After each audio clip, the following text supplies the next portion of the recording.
Hello class 5। सो yesterday हमने chapter 3 को start किया था। एडवांटेजेस ऑफ फॉरेस्ट तक हमने किया था। Today we are going to see some of the forest products. क्या क्या फॉरेस्ट प्रोडक्ट्स होते हैं and what is deforestation. Okay, so देखिए, wood and timber. The first one is wood and timber. हमें फॉरेस्ट से क्या मिल रहा है? वुड मिल रहा है, टिम्बर मिल रहा है। Wood obtain from trees in forest is used for making furniture. हमारे घर में beds, tables, dining tables, then doors, windows, they are made up of wood. ठीक है ना, तो ये वुडन फर्नीचर के लिए वुड हमें कहाँ से मिल रहा है? From forest. It is also use from paper and as a fuel also. तो फॉरेस्ट से जो वुड हमें मिलता है उसको फ्यूल की तरह भी यूज करते हैं, उसको बर्न करके एनर्जी प्रोड्यूस करने के लिए। ठीक है ना, आपने गाँव में देखा होगा चूल्हे में वुड को यूज किया जाता है एज अ फ्यूल। उसमें आग जलाई जाती है and then cooking is done. So वहां पे फ्यूल की तरह यूज हो रहा है। ठीक है ना, छोटी छोटी ब्रांचेस वगैरह को यूज करते हैं। And then making paper. Paper बनाने के लिए भी हम वुड का यूज करते हैं। नेक्स्ट देखिए, मेडिसिन एंड स्पाइसेस। इंडिया को स्पाइसेस का किंग कहा जाता है। क्यों? क्योंकि इंडिया में बहुत सारे तरह वैरायटी ऑफ स्पाइसेस मिलते हैं और उन्हें ग्रो किया जाता है। They are all plant products. सब क्या है? प्लांट से हमें मिल रहा है। मेडिसिन, हर्ब्स जिन्हें हम कहते हैं, ऐसे प्लांट्स जिनकी कुछ ना कुछ मेडिसिनल वैल्यू होती है, जिनको हम तब लेते हैं जब हम बीमार हैं या किसी बीमारी से बचने के लिए। For example neem, tulsi. ठीक है ना, so these are plants which are very useful to us. So देखिए, medicine and spices. A number of medicine are obtain from forest. Medicinal plants like amla, ashwagandha and brahmi grows in forest. ये जो plants है, आंवला, अश्वगंधा, आंवला आपने देखा होगा, ठीक है ना, ब्राह्मी, ये सब कहाँ ग्रो करते हैं? हमारे फॉरेस्ट में ग्रो करते हैं।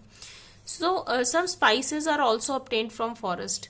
बहुत सारे स्पाइसेस भी हमें कहाँ से मिलते हैं? स्पाइसेस, मसाले, जितने भी हम किचन में मसाले यूज करते हैं। ठीक है ना, so these are also we get from forest. Next देखिए, गम्स, रेजन्स एंड डाइज। अब आपने ठंड में गूंद वगैरह खाते हैं, ठीक है ना, तो उसमें एक ट्रांसपेरेंट सा स्टोन लाइक सब्सटेंस होता है, दैट इज गम। ठीक है ना, वो एडिबल गम्स होते हैं। वो गम्स को ममा क्या करती है?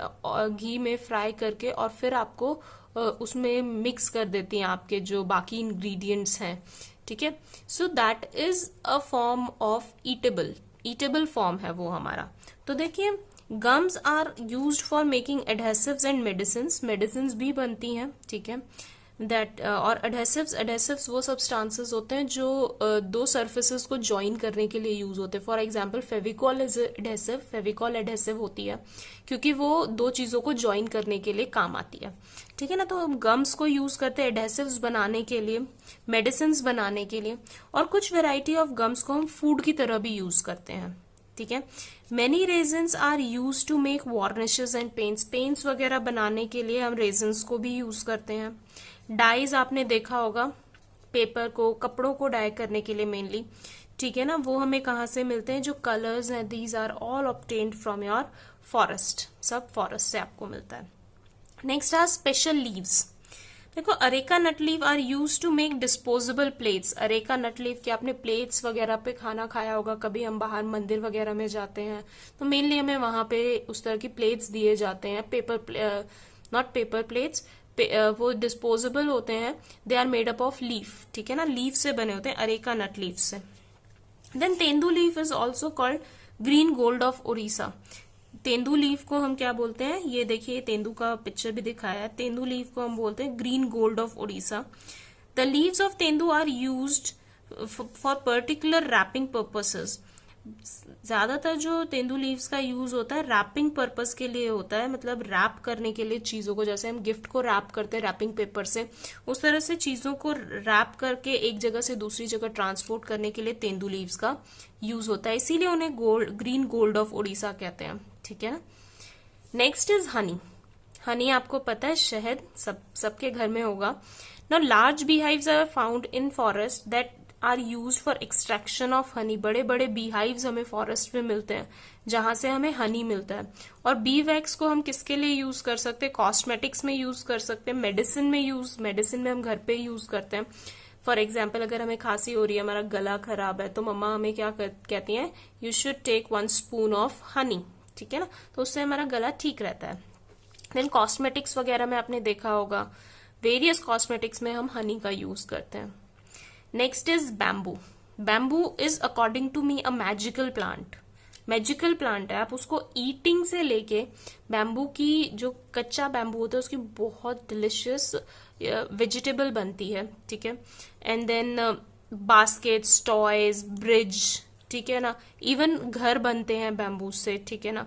Cooking utensils, fishing rods, handicraft, musical instruments, paper, furniture, toy, umbrella, walking sticks, सब कुछ बन सकता है बैम्बू प्लांट से. So that is why I call it a magical plant. इसलिए मैं इसको मैजिकल प्लांट बोलती हूँ. It is also use as food. खाने की तरह भी मैंने बताया ना, बहुत सारी तरह की वेजिटेबल्स उससे बनाई जा सकती हैं and they are very delicious also. Next is, do you know, bamboo is a very useful plant. Bamboo बहुत यूजफुल प्लांट है. It is use for making blinds, bushes, canyons, carts, charcoal, chopsticks, cooking utensils, fans, fences, firewood, food streamer, furniture, garden tools, hats, incense and dash dash dash. बहुत सारी चीजें हमारे जो bamboo है उससे बन सकती है. That is why bamboo is a very very very important plant and it is very magical. कैसे इतना सब कुछ बना लेता है. ठीक है. Now move to the next one, special products. Some special products are there.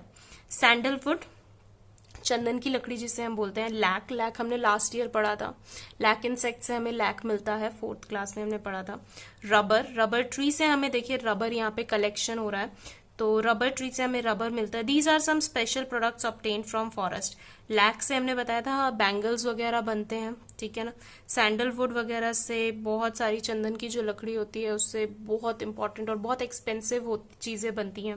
Then rubber का तो हम डेली यूज में यूज करते ही हैं. ठीक है ना. बहुत सारे नेचुरल रबर से का जो यूज है वो बहुत बहुत बहुत बहुत ज्यादा है. ठीक है.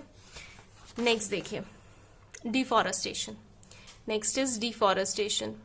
डिफॉरेस्टेशन में देखिए डिफॉरेस्टेशन, अब ये 2 वर्ड्स होते हैं. One is deforestation and one is afforestation. यहां देखिए डिफॉरेस्टेशन. ओके. डी मीन्स किसी चीज को खत्म करना, कट करना. ठीक है ना. तो डिफॉरेस्टेशन का मतलब होता है cutting of trees on large scale. ठीक है ना. बहुत बड़े स्केल पर जब हम ट्रीज को कट करते हैं तो उसे हम क्या बोलते हैं, डिफॉरेस्टेशन बोलते हैं.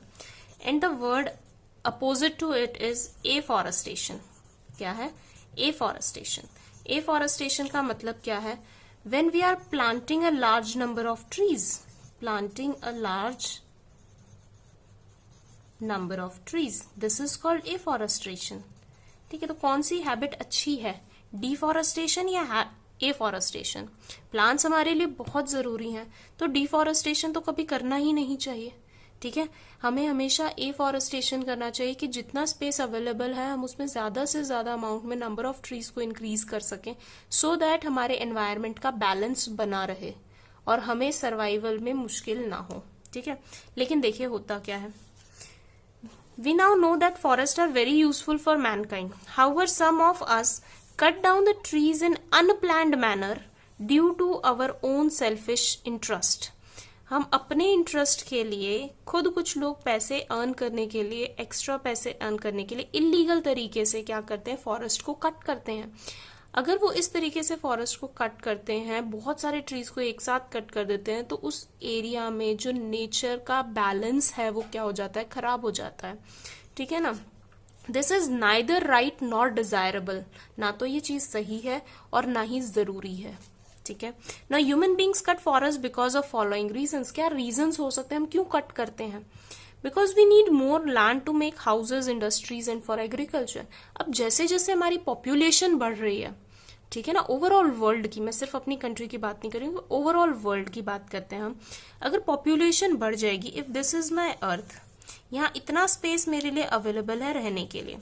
अगर यहाँ पे पहले 1 करोड़ लोग रह रहे थे, ठीक है, और अब बढ़कर हो गए 3 करोड़, सो क्या होगा, इतने स्पेस में कंपटीशन इंक्रीज हो जाएगा. लोगों के पास रहने के लिए कम जगह है, लोग क्या करेंगे, आगे की तरफ चलेंगे. फॉरेस्ट को कट किया, ठीक है ना, यहाँ पे घर बनाए, फिर और फॉरेस्ट को कट किया, यहाँ घर बनाए. इस तरह से क्या हो रहा है, डिफॉरेस्टेशन बढ़ रहा है. क्योंकि हमारी नीड जो है हाउसेस के लिए, इंडस्ट्रीज के लिए, एग्रीकल्चर के लिए, ज्यादा पॉपुलेशन होगी तो खाना भी ज्यादा चाहिए। सो एग्रीकल्चर के लिए भी हमारी नीड्स बढ़ रही हैं। Okay, so that is why we cut trees ना, नीड वुड फॉर कंस्ट्रक्शन। अब जब घर बनाना है, इतने सारा फर्नीचर बनाना है, तो डिमांड बढ़ रही है। तो डिमांड बढ़ने की वजह से हम क्या कर रहे हैं, वुड को कट कर रहे हैं ज्यादा से ज्यादा अमाउंट में, क्योंकि हमें फर्नीचर को इंक्रीज करना है, हमें कंस्ट्रक्शन प्रोसेस को बढ़ाना है। Next, need some trees for specific use which they cut without planting more of them. कुछ ट्रीज को स्पेशल पर्पस के लिए यूज किया जाता है। फॉर एग्जाम्पल ब्रिज बनाने के लिए, रोड्स बनाने के लिए, जंगल के बीच से रोड निकालना है तो पूरा उस एरिया को क्या बोलते हैं, कट करके प्लेन कर दिया जाता है, ठीक है ना। ब्रिजेस बनाने हैं।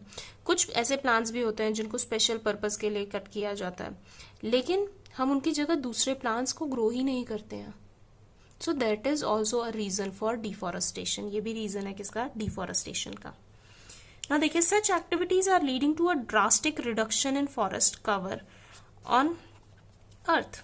अब इन एक्टिविटीज की वजह से जो फॉरेस्ट कवर है अर्थ पे, वो पहले इतना था, अब कम हो गया है, अब और कम, अब और कम, चेंज होता जा रहा है हर साल, ठीक है ना।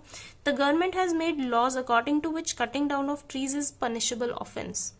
अब गवर्नमेंट ने रूल्स बनाए हैं, सभी कंट्रीज की गवर्नमेंट्स रूल्स बनाती हैं, और वही according to the rules plants को कट करना, ट्रीज को कट करना इज इलीगल, ठीक है ना, पनिशेबल है, ठीक है। आपको पनिशमेंट मिल सकती है if you are caught. When some trees need to be cut, a large number of trees must be planted. कुछ ट्रीज को अगर आपको कट करना भी पड़ रहा है, मजबूरी है, तो आपको उसकी जगह पर बहुत सारे नंबर ऑफ ट्रीज क्या करना चाहिए, प्लांट करने चाहिए, और ताकि हमारी फ्यूचर में आने वाली जनरेशन को अनबैलेंस्ड अप्रोच ना फेस करना पड़े, ठीक है ना, इम्बैलेंस ना फेस करना पड़े।